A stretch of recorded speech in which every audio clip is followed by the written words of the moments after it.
আসসালামু আলাইকুম। চলুন দেখে নেওয়া যাক নিউজে কী থাকছে। বাংলা ছবির ৭ নায়িকার অজানা অধ্যায়। সেলিব্রিটিদের প্রেম বিয়ের গুঞ্জন এমন খবর নতুন কিছু না। সেই হলিউড, বলিউড, টলিউড ও ঢালিউড সহ সকল স্থানে এমন ঘটনা বিদ্যমান রয়েছে। আমাদের বাংলাদেশের চলচ্চিত্র এমন ঘটনা নতুন কিছু নয়। আমরা কম বেশি সবাই জানি সুজাতা, সুচন্দা, সুচরিতা থেকে মৌসুমী, শাবনূর, পপি, পূর্ণিমা সহ অনেক অভিনেত্রীর প্রেম বিয়ের খবর। কালের পরিবর্তনে হাওয়া লাগিয়েছে এসব নায়িকারা। আজ আপনাদের জন্য সেই নায়িকাদের প্রেম বিয়ের জানা অজানা কথা তুলে ধরা হচ্ছে। শাবনাজ ১৯৯১ সালে এতে শামের চাঁদনী চলচ্চিত্রের মাধ্যমে নায়িকা হয়ে আসেন শাবনাজ। ওই চলচ্চিত্রে তার নায়ক ছিলেন নাঈম। চলচ্চিত্রটিতে অভিনয় করতে গিয়ে ঘনিষ্ঠ হন দুজন। একসঙ্গে বেশ কয়েকটি চলচ্চিত্রে অভিনয় করেন।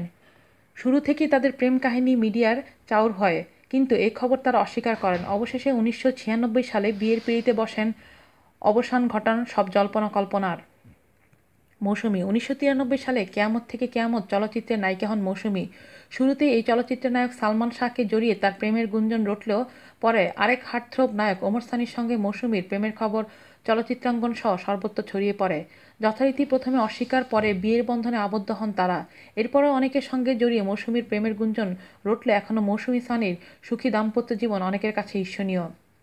শাবনূর ১৯৯৩ সালে এহতেশামের চাঁদনী রাতে চলচ্চিত্রের নায়িকা হিসেবে পাওয়া গেল শাবনূরকে। ক্যারিয়ারের শুরু থেকেই সাব্বির, সালমান শাহ, রিয়াজ সহ অনেকের সঙ্গে তার প্রেমের খবর চাউর হতে থাকে।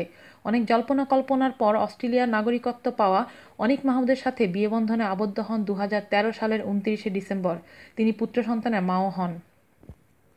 পপি ৯০ দশকের মাঝামাঝি সময়ে মন্তাজুর রহমান আকবরের কুলি চরিত্রের সুশ্রী নায়িকা হিসেবে পাওয়া গেল পপিকে।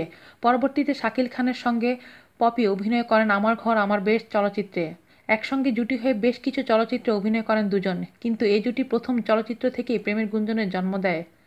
এক পর্যায়ে পপিকে স্ত্রী হিসেবেও দাবি করেন শাকিল খান, কিন্তু পপির অস্বীকৃতিতে ঘটনা আদালতে গড়ায়। শেষ পর্যন্ত দুজন দুমেরুতে চলে যান। পূর্ণিমা ৯০ দশকের মাঝামাঝিতে চলচ্চিত্রে আসেন মিষ্টি মেয়ে পূর্ণিমা। সুদর্শন নায়ক রিয়াজের সঙ্গে জুটি হয়ে অনেক ব্যবসা সফল চলচ্চিত্র উপহার দেন। তাদের প্রেম কাহিনী একসময় কানে কানে ফিরতে থাকে। এরপর অবশ্য কারও এক নায়ক ও নির্মাতার সঙ্গে পূর্ণিমার প্রেমের খবর রটে, কিন্তু শেষ পর্যন্ত চলচ্চিত্র জগতের বাইরে বিয়ে করায় পূর্ণিমার প্রেম উপাখ্যান হলে পানি পায়নি। রেসি ২০০৮ সালে বুলবুল জিলানির নীলাচল চলচ্চিত্রের নায়িকা হয়ে আসেন রেসি। প্রথমে এই নির্মাতা, পরে এক মডেল, সর্বশেষ অভিনেতা ডিপজলের সঙ্গে রেসির প্রেম বিয়ের গুঞ্জন ঢালিউডের বাতাসে ভারী হয়ে থাকে। অবশেষে ২০১২ সালে রেসি বিয়ে করেন এক ব্যবসায়ীকে। অবসান ঘটে জল্পনা কল্পনার। অপু বিশ্বাস, অপু সাকিব জুটি এখনও প্রেমিক যুগল হয়ে আছেন অনেক আগে থেকেই।